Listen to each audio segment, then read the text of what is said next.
नमस्कार, आपण पाहता Nanded news channel AMK news channel.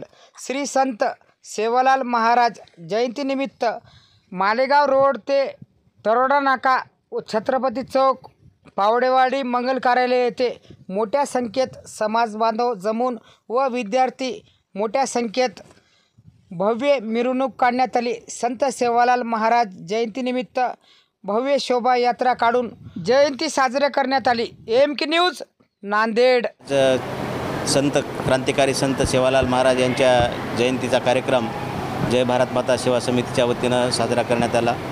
धर्म जात पंथ पक्ष पार्टीपेक्षा देश मोठा आहे हे ब्रीदवाक्य घेऊन सद्गुरू श्री श्री हवा मल्लीनाथ महाराज यांच्या मार्गदर्शनाखाली जय भारत माता सेवा समितीची स्थापना होऊन त्या समितीच्या मार्फत देशातील ज्या थोर पुरुषांनी देशासाठी बलिदान दिले, देशासाठी महान कार्य केले, त्या थोर पुरुषांचे जयंती उत्सव साजरा करण्याचा संकल्प मल्लीनाथ महाराजांनी घेतलेला आहे। त्यामुळे ते जे राष्ट्रपुरुष आहेत, जे थोर पुरुष आहेत, ते कुठल्याही एका जातीपुरते मर्यादित न ठेवता सर्व जाती धर्माच्या लोकांनी त्या जयंती साजरी करावी म्हणून आम्ही आज या नांदेड शहरामध्ये संत सेवालाल महाराज यांची जयंती सर्व जाती धर्माच्या लोकांनी मिळून साजरी केली आहे।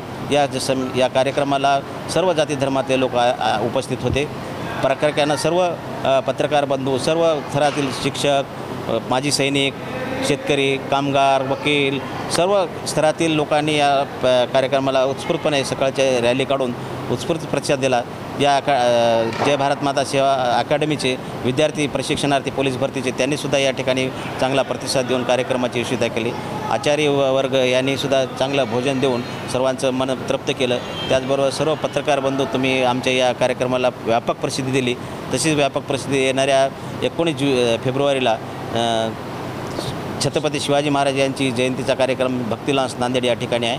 त्या ठिकाणी परमपूज्य सद्गुरू श्री श्री हवा मल्लीनाथ महाराज संस्थापक अध्यक्ष जय भारत माता सेवा समिती हे त्या ठिकाणी उपस्थित राहणार आहे। त्यांच्या दिव्य सानिध्यामध्ये शिवजयंतीचा कार्यक्रम होणार आहे। तरी या कार्यक्रमानिमित्त आपण सर्वांनी सहकार्य केलं त्याबद्दल सर्वांचं, नांदेडवासियांचं, सर्व भारतवासियांचं मी मनापासून आभारी व्यक्त करतो। धन्यवाद।